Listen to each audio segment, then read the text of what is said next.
Most people know John Holler for moderating sessions. I'm going to ask him a question about that a bit later. But isn't that really a small portion of your job? What about the community? We know all about fundraising, but what about the community outreach you do to university and nonprofits and other organizations? Can you tell us about that? Well, Universities yeah. and high schools and children and so forth. We do. We tell us try about to- that, because that's an untold story that we want to address here tonight.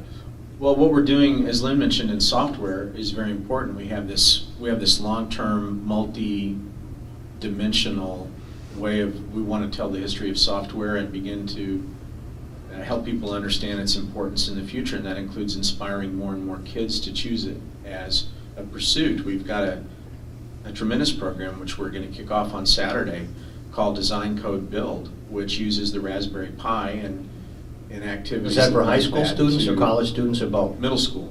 Oh, middle school, It's wow. middle school students. Wow, can you believe that? Yeah, it's just terrific. Middle school And, means junior high for me.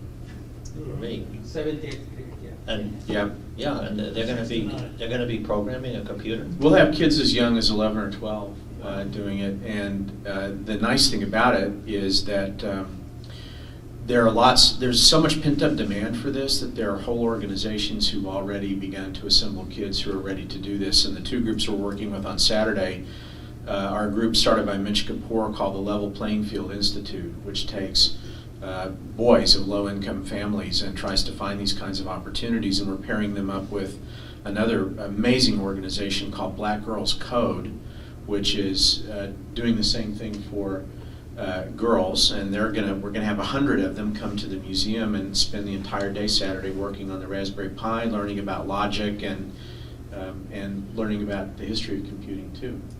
We're going to do this 4 times this year, so we'll have more than 400 students through the program. It's going to be fun. So you're an extension of their education then? Absolutely. I mean, I hope we are, and I hope we Also can inspire giving them to some pursue practical it. experience. That's wonderful. Very much so. Well, you know, Lynn's story, I think, is very powerful. I mean, he discovered computing at 13. Exactly. And that's the time. That's the you time. Make career decisions. How did you Absolutely. do that? I didn't discover computing when I was 13. Well, it was that IBM And program. I'm 2 where years older than you. I learned how to program an IBM 650 in 7th grade.